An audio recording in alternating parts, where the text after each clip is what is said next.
আসসালামু আলাইকুম বন্ধুরা, আজকে আমি একটি লাচ্ছি পরোটা বানাবো। সেই জন্য আমি 2-3 কাপ আটা নিয়েছি। আটা ময়দা দুইটা দিয়েই হয়।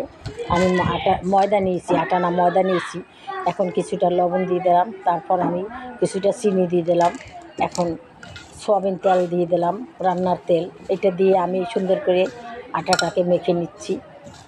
এমন করে মাখবো যেন মুট করে দেখবো যে হয়েছে কি না, তেলটা ঠিক মতো হয়েছে কি না ডোটা।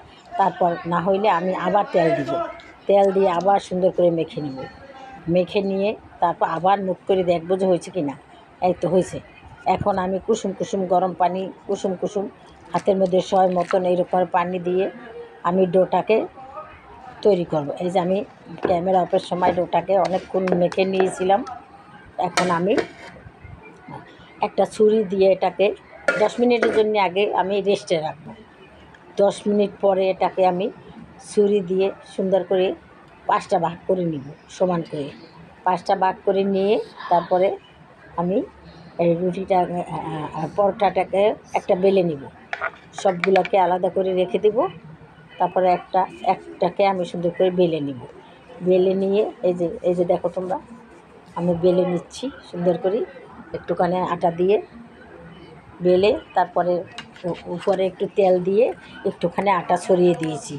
এখন আমি ছুরি দিয়ে সুন্দর করে একটু কাটবো না, একটুখানি বাকি রাখবো। এইভাবে আমি চেকুন চেকুন করে কেটে নেব, কারণ লাচ্ছি পরোটা লাচ্ছির মতন করতে হবে। সেই জন্যে এইভাবে আমি পুরাটাই এভাবে কেটে নেব। কেটে নেওয়ার পরে যেটা একটু মোটা হয়েছে সেটাকে আবার কাটবো।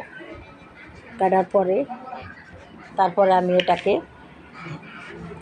হাত দিয়ে সুন্দরভাবে এই যে ভাঁজ করে নেব, আস্তে আস্তে করে ভাঁজ করে নেব, বটে নেব, পাটির মতন করে বটে নেব। বটে নিয়ে 2 হাত দিয়ে আমি সুন্দরভাবে টেনে আঙ্গুলের মধ্যে পেঁচিয়ে নেব। পেঁচিয়ে নিয়ে এখন আমি এই যে এরকম একটা পরোটার জন্যে এরকম একটা তৈরি করলাম। এখন আমি রেখে দেব। এইভাবে সবগুলো করে নেব। করে নেওয়ার পরে তারপর একটাকে আমি বেলে নেব। এই যে এরকম করে আমি আর একটা করে নিচ্ছি। বেকা তারা হইলেও অসুবিধা নাই কোনো, কারণ এটা তো আমি বোটে লম্বা করে ফেলাম, টেনে লম্বা করে ফেলবো। এই যে আর একটা করে দেখাচ্ছি আমি। এটাকেও আমি এভাবে করে আঙ্গুলের মধ্যে দিয়ে সুন্দর করে পেঁচিয়ে পেঁচিয়ে রশির মতন পেঁচিয়ে পেঁচিয়ে তারপরে এরকমের একটা পরোটার জন্যে একটা প্যারা তৈরি করব। এই যে এটাকে আমি 2 হাত দিয়ে টেনে, এটা আমি দেখাতে পারতেছি না, কিন্তু টেনে এই যে এভাবে আঙ্গুলের মধ্যে পেঁচিয়ে এই সবগুলোই আমি এভাবে তৈরি করে ফেলবো। তৈরি করে ফেলে এখন আমি একটুখানি আটা দিয়ে আরও একটা তৈরি করে দেখাচ্ছি। এই আরোটা এই যে এটাও আমি এভাবে এই যে এখন দেখাচ্ছি এই 2 হাত দিয়ে। এই যে এখন এই যে একটু পুরোপুরি না দেখাইলে তো আপনারা বুঝবেন না। এই যে এবার আমি এই যে আঙ্গুলে পেঁচিয়ে এইভাবে আঙ্গুলে পেঁচিয়ে রশির মতন করে তারপরে আমি এবার বেলে নিব সুন্দর করে। এবার গোল করে আমি বেলে নিব, বেশি বড়ও করব না, বেশি ছোটও করব না। এভাবে সুন্দর করে বেলে আমি চুলায় একটা ফ্রাই প্যান বসিয়ে দিয়েছি।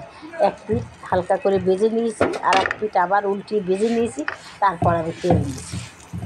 তেল দিয়ে এবার সুন্দর করে আমি লাচ্ছি পরোটাটাকে আমি ভেজে নিয়েছি। এইভাবে আমি সবগুলাই, একটু অন্ধকার লাগছে কারণ সন্ধ্যা হয়ে গেছিলো সেই জন্য। এইভাবে আমি পরোটাগুলোকে সবগুলোকে ভেজে নিয়েছি। একটা করে আমি ভেজে নেব। একটা হয়েছে, এখন আমি আর একটা দিব। এটা যখন আমি 2 হাত দিয়ে চাপ দিব বাজে খুলে যাবে। সেটা তো আমি দেখাইতে পারবো কিনা জানি না, চেষ্টা করবো দেখাইতে। এখন আমি আর একটা দিয়ে দিচ্ছি। যে এভাবে করি সব বাজলাম, কয়েকটা বাজা হয়েছে, সবই বাজা হয়েছে। হ্যাঁ, এখন আমি এই দেখেন বাজে হাত দিয়ে একটুখানি এইভাবে চাপ দিলে এটা সুন্দর করে ভাজ খুলে যাবে। এই যে সুস্বাদু মজাদার একটি পরোটা। দেখেন, আপনাদের যদি আমার এই পরোটাটা ভালো লাগে তাহলে আমাকে অবশ্যই একটা লাইক দেবেন, আর আমার চ্যানেলটাকে সাবস্ক্রাইব করে দেবেন। আপনার বন্ধুদের মধ্যে আমার চ্যানেলটাকে শেয়ার করে দেবেন। তাহলে বন্ধুরা রাখি, আসসালামু আলাইকুম।